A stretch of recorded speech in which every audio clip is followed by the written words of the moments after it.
तो ये तो बात अब समझ में आ गई। बीमा का उद्देश्य क्या है कि अगर अपने को कोई नुकसान है तो उस नुकसान से अपन पहले एक बार फिक्स राशि जमा करा दी कि अगर हमारे नुकसान होगा तो उसके बदले में चाहे वो नुकसान कितना ही बड़ा हो, वो उसकी भरपाई बीमा कंपनी करेगी।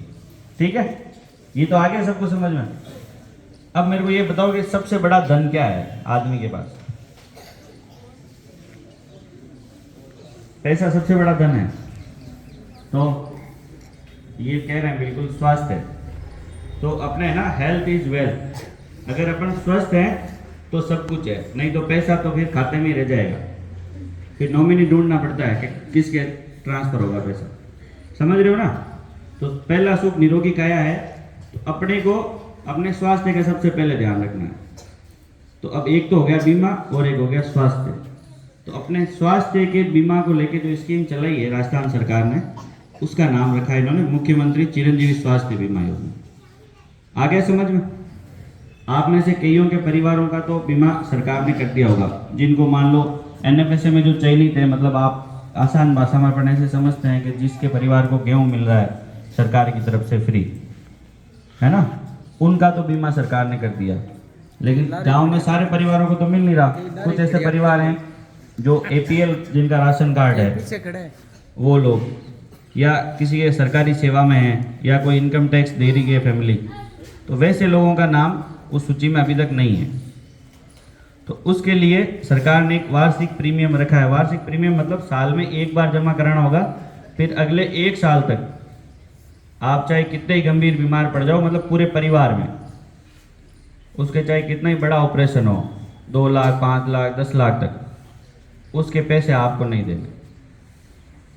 सरकारी के अलावा प्राइवेट हॉस्पिटल में भी, बड़े से बड़े हॉस्पिटल में कोई भी बड़ा ऑपरेशन भी चाहे कराना हो, उसके पैसे सरकार देगी, एकदम फ्री इलाज होगा। आई समझ में बात? तो इसके कितने रुपए होने चाहिए आपके हिसाब से? आपको 1 साल तक, मान लो परिवार में 5 आदमी भी हैं और 10 लाख रुपए तक की मान लो सरकार दे रही है सहायता, तो इसके साल के कितने रुपए होने चाहिए आपके हिसाब से? कितने रुपए लेने चाहिए सरकार को, बताओ? कोई आइडिया है? अपने आइडिया से बताओ, 10 लाख तक के इलाज के लिए कितने भाई रुपए होने चाहिए? आपको अगर क्या है कि मेरी गारंटी ले लोगे, मेरे परिवार में कोई भी बीमार हो जाए, इलाज आपको कराना, आप कितने रुपए लोगे मेरे से? 10 लाख की गाड़ी का कितना इंश्योरेंस होता है? कितना होता है? ट्रैक्टर का, बोलेरो का? हाँ, ये 10,000 15,000 ये बता रहे हो ना, इतना कुछ नहीं है, सिर्फ 850 रुपये, मात्र 850 रुपये। ठीक है, बाकी सारे पैसे सरकार अपनी तरफ से दे रही है। तो आपको कुछ भी नहीं करना है, अपने घर वालों को जाके ये समझा दो, काम है सिर्फ ई मित्र पे जाना, अपना जनाधार आधार कार्ड ले जाओ, 850 रुपये के प्रीमियम पे आपको 1 साल तक की स्वास्थ्य की सुरक्षा की गारंटी मिल सकती है। और उसके अलावा आपने सुना होगा ना, मोबाइल मिलेगा, 3 साल डेटा मिलेगा, वो सारी एडिशनल चीज़ें हैं। अपने को वो तो मिलेगी, उस पर फोकस नहीं करना है। अपने को ये उद्देश्य होना चाहिए कि अपन ये जो कर रहे हैं ना, क्यों कर रहे हैं भाई? अगर अपन बीमा ले रहे हैं तो उसका फ़ायदा क्या है? तो ये अपने करियर में है, जीवन में भाई, आप पढ़ाई कर रहे हो तो क्यों कर रहे हो, आपको स्पष्ट होना चाहिए। कि यूं भी है कि घर वालों ने भेज दिया इसलिए आ रहे हैं, ऐसे कितने बच्चे हैं? कोई भी नहीं है, सब अपनी इच्छा से ही आ रहे हो ना, बढ़िया। तो वैसे ही अपनी इच्छा से ही सबको बीमा कराना है। कईयों तक सूचना नहीं पहुंच पा रही थी, इसलिए हमने स्पेशली प्रार्थना सभा में, क्योंकि सब आप गांव के हर परिवार से यहाँ आते हैं, तो अब सब आज घर जाएंगे, स्कीम का फ़ायदा बताएंगे पूरा, और घर वालों को भी समझाएंगे, और कल वापस आके बताओगे किस किस के हो गया, किस किस के नहीं हुआ। ठीक है, आ गई समझ में? चलो, धन्यवाद।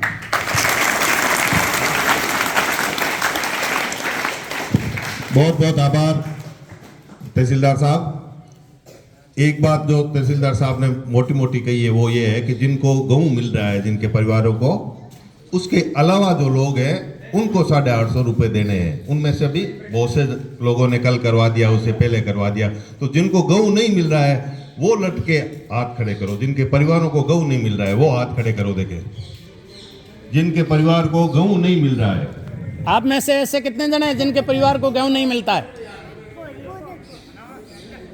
जिनके परिवार को गेहूं नहीं मिल रहा है अभी तक, ये लोग हैं। तो जिन्होंने अभी हाथ खड़े किए हैं वो आवश्यक रूप से अपने घर जाके पहले ये पूछे कि अपन ने 850 रुपये देके वो बीमा करवा लिया है क्या।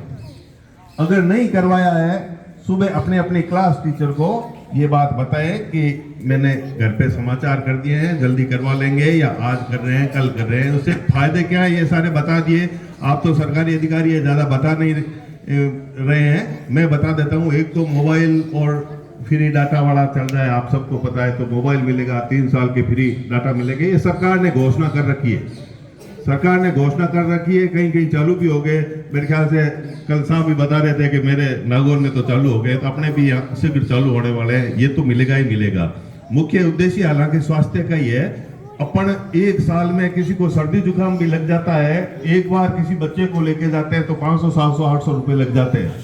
तो एक बार तो एक परिवार का एक सदस्य तो साल में जाता ही जाता है, तो वो तो पैसे वसूल हो गए एक बार में ही।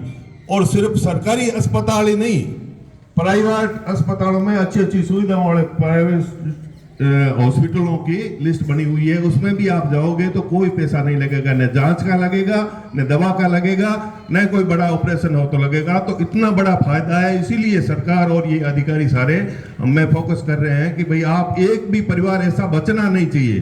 बचेगा तो हमारी गलती है कि हम उन तक ये बात पहुंचा नहीं पाए हैं। ये अधिकारियों की, हमारी समाज की ये गलती है कि इतनी बड़ी स्कीम का फायदा हम दिला नहीं पाए। इसलिए आज ये साहब पधारे हैं और आपका बहुत बहुत आभार, बहुत बहुत धन्यवाद। आपने हमें प्रेरणा दी। हम आपको भरोसा दिलाते हैं कि इस गांव में एक भी परिवार ऐसा नहीं बचेगा जिसने बीमा नहीं करवाया हो। धन्यवाद।